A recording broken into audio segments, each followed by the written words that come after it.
What the hell have I just watched?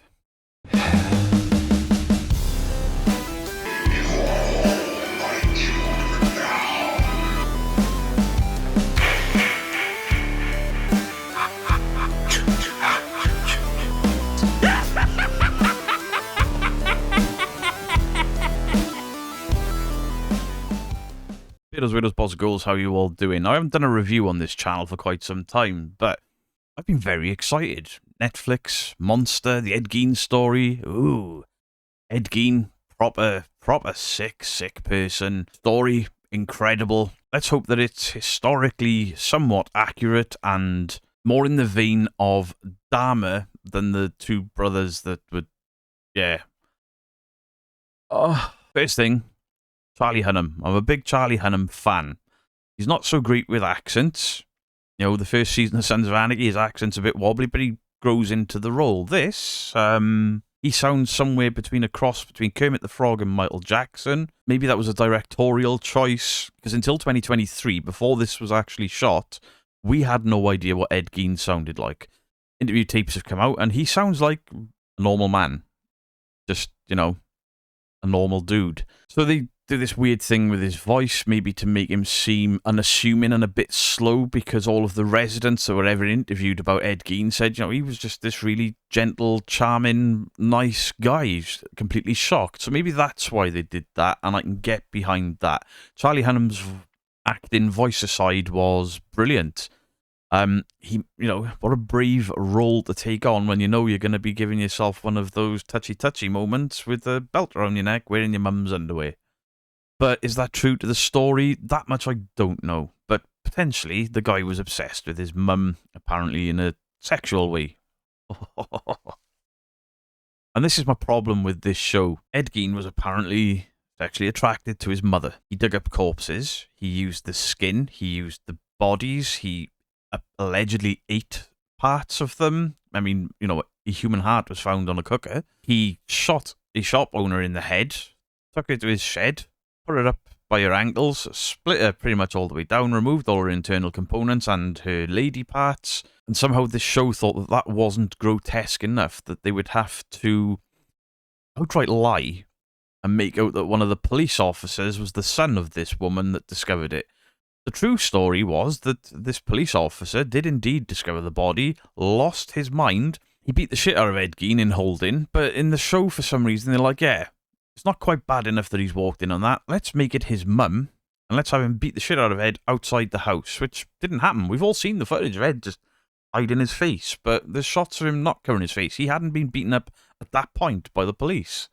But that, by far, is not the worst thing they did in this. I mean, the love interest story. Now, she is a real person. She claimed to have been involved with Ed, but only for a short period of time, but they never went on a date. And in this, they engaged to be married, and she's the one that tells him to pork a corpse. And as far as historical accuracy, no. I mean, she comes across in the interviews and stuff I've read about her as a bit of a liar. She wanted the notoriety and then backtracked real quick when she realised how hated she would be for it. But they added in all that stuff, and I'm like, instead of making an 8-part where you add all in these characters, and it gets even worse towards the end, make a 4-part, but keep it about Ed Gein, the monster. There was enough there with nipple belts and skin lamps and pork and beans while his corpses sat all around his house. There was enough there to make a decent series. So then they start bringing in things like elements of Psycho and the Texas Chainsaw, and then Ed Gein and how he's influenced these movies. And that stuff I really enjoyed because it's true to the real world. Then at one point, Ed Gein is running around pretty much being Leatherface, swinging his chainsaw around his head. And I'm like, right, come on. The difference between he influenced the Texas Chainsaw to the Texas Chainsaw absolutely copied that from Ed Gein. Not accurate whatsoever. Again, go back to Dahmer. They took some creative liberties, but for the most part, it was historically accurate. And this show just gets worse and worse as it goes on with the inaccuracies. So we get the big Norman Bates sort of link, and I'm like, cool, let's go into Anthony Perkins' history and, you know, how him struggling with his sexuality and stuff. And I'm like, right, cool, but we know this. Do we really need that much of it in an Ed Gein portrayal? Do an Anthony Perkins portrayal instead. Now, there are things like, in the show, he definitively kills his brother and then calls the cops and is like, I can't find him. Now, there's a lot of people, I think about as many people think that he did kill his brother as didn't, so I can see why that made it into the show. His two 100% he did it victims, I don't know why they changed those stories quite so much. I mean, to the point where he was porking one of the victims. I don't understand that creative choice.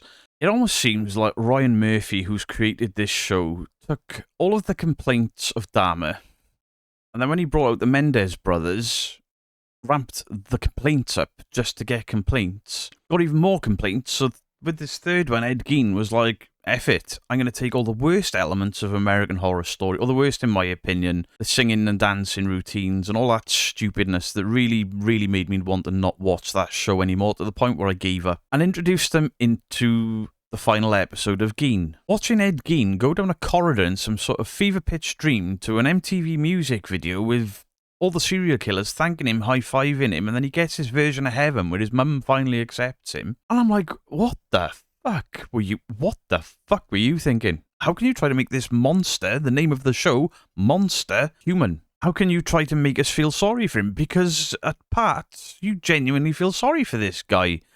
And it's not because that's how you should feel in real life, it's because that was the creative writing choices behind it. You know, he's just this lovely old man in a care home that's clearly dying, but, you know, feel sorry for him.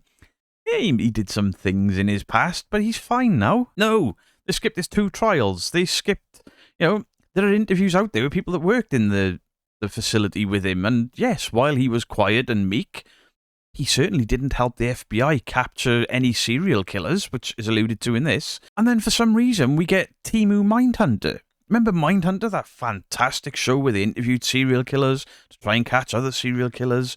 BTK, absolutely fantastic show. Well, in this, we get some of the same actors reprise their roles to play the same serial killers, and some other guy with tits. I don't know why that was in there. And then quite a graphic depiction of him selling himself in prison for drugs, and it's like, I didn't need to see this. What does any of this got to do with Gein? Couldn't you just shown him writing letters to Gein, which didn't happen in real life? But then we get these 3 actors portraying the Mindhunter actors, dressed and kind of looking like them, but nowhere near enough to pass off as them, and it's like, I don't understand any of that. Why was this put in there? Was it like I know you guys loved Mindhunter, so let's give you a little send-off to it? Or was it we've got no idea what to do with this story. Once we've gone past the skin lamps and the nipple belts, we've got nothing left. Take all of the serial killers. None of the original main cast of Mindhunter reappeared, but performances were clearly based on them, not the real-life counterparts, even though they were named like the real-life counterparts. To make Ed Gein sympathetic is bad enough, but then to make him some sort of hero towards the end of it, when that is not what happened in real life. None of these people interviewed Ed Gein. None of the people that hailed him as a hero, that wrote to him and stuff, had anything to do with him. What a bizarre choice. Now, again, Charlie Hunnam was fantastic in this. He did what was directed of him, and he did that well, but everything else about this was a mess. The first episode, I'm like, I'm in. Hook, line and sinker, sold. Ooh, this is kind of gruesome. Hey, this could have been the truth, because, you know, we know relatively quite little about him because of how long ago this took place. And then he just kept adding in all these elements, and I'm like, scratch my head, yeah. I understand introducing Psycho, but I don't understand going so deep into Anthony Perkins from Psycho.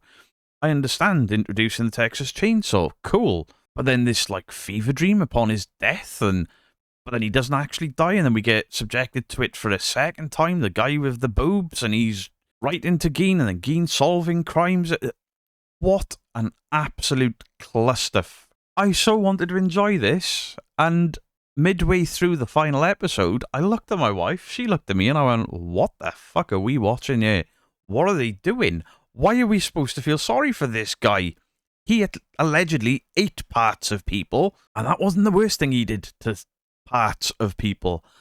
The guy had corpses in his house. The guy had skin masks, skin suits, and nipple belts, and lampshades, and chairs, and cutlery and stuff made from human bones. His favourite bowl was the head of somebody. that he would eat his pork and beans or his cereal out of. And that wasn't enough for them to make this show grotesque enough. They had all this nonsense in. There was a really cool section with Hitchcock where he's discussing horror and changes in tastes, and he's like, I may have brought this in, but things are changing, times are changing. I'm like, that was a really cool element. But did that really cool element belong in the Ed Gein story, which we're told is going to be the real-life tale? By the end of episode 4, I'm like, this is going to be controversial, but I'm enjoying it. By the time it got to the end, I was like, I can't believe I've watched this. I can't believe I've had to subject myself to feeling uncomfortable with certain sick elements that are done really well. I can't believe Charlie Hunnam has actually played the earlier parts, you know, where he's on the back of his mother's door wearing her underwear and stuff. He's put a brave acting choice, he's put effort into it, all for it to be upstaged by this stupid... He's just going to look around, going on a corridor full of serial killers, neon lights, nurses dancing. What? The show's an absolute mess, and it reminds me of American Horror Story, whereas the first 2 seasons, I adored them. But there were little elements crept in the asylum, where there was like singing and dancing routines. And then as the show went on, it got more weird, and there was more singing and dancing routines, and I'm like, oh yeah, I'm out. I can't watch it. That's what this one series of Monster did. Just more and more weirdness and stuff that wasn't true to the case. And I went from, I'm enjoying this, to, there's some annoying elements, but I'm still enjoying it, to, I hated this. That last episode made me hate this show. Absolutely hate it. Because I can't abide these shows that are glorifying what people like Gein and Dahmer did. Now, there were elements of the Dahmer story where you felt sorry for him, and that was a creative choice. In real life, he was just a sick, sick, sick man. Gein was no better. Yet you come out of this feeling like, oh, look at that little old guy. Yeah, all right, he made a nipple belt once, but, oh, look at him. And he solved a serial killer murder. No. Not only that, but he technically wasn't a serial killer either. All the additions from different TV shows and movies kind of made it messy, and all of that could have been forgiven. Not the Mindhunter stuff, and then the same serial killers, but the different actors. I couldn't get past that. It took me out of everything. But the thing that destroyed this for me was the fever dream ending, and then this, oh, do feel sorry for Ed Gein. He was a bit of a bad lad, but look how cute an old man he makes. No. Why didn't they show that the nursing staff were actually terrified of him? They said he was very nice and pleasant, but they were terrified of him. So all in all, I enjoyed a few episodes, but then it got completely stupid and ruined it for me. It's not one I could ever rewatch. I couldn't rewatch... Now, I did enjoy the Mendes brothers to a degree, but I couldn't rewatch it. I didn't know enough about the true story when I was watching that to see the absolute crazy liberties they took with the true story. Now, Monster does say the Ed Gein story. It doesn't say the true Ed Gein story. I think they should make story a much bigger word in the advertisements for this going forward. Next up, they're doing Lizzie Borden. Somebody I know a fair bit about because on my main channel, I deal with the paranormal. A lot of people do ghost hunts at the Lizzie Borden house.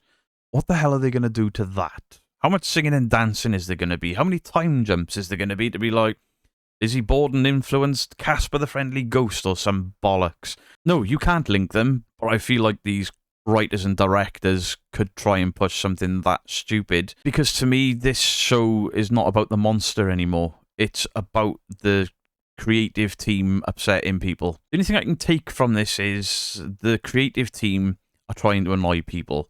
It's like they took the complaints of the first 2 and went, yeah, let's just throw more of that, but even wilder. And when people complain about Dahmer being somewhat, you could feel somewhat sorry for Dahmer, let's ramp that up to 10 and make Ed Gein almost a hero of his own story by the... Oh, no. No. Awful. I don't know if I'm going to be able to watch the Borden one after this. Initially, when it ended, I was a bit more positive, and then the more I thought about it, the more I was like, that was crap. Why couldn't we have just got Gein doing Gein shit? And maybe a few little links to what happened with the future in regards to film. Why did we have to go down that road? Why did we have to go so far off course? Why did we have to go to New York with his love interest that was never really a love interest? That whole section was rubbish. Absolute garbage. I didn't care about that character. I didn't want to see that character. Why did Ed Gein spend 2 episodes being a side character in the Ed Gein story? So yeah, I thought I was done with reviews on this channel, but after watching this and getting so annoyed by it, I was like, resurrecting the reviews for the second channel. If you're interested in the paranormal, my main channel, Beardo Gets Scared, I do debunking videos, I do ghost hunting videos, paranormal investigation videos, and we have a lot of fun with live streams and gaming and stuff, so go check that out. Let me know what you thought of Netflix's Monster, the Ed Gein Story. Did you actually enjoy it, or did the wild random changes keep you viewing for longer, because it took me completely out of it? Much love to you all, Beardo out.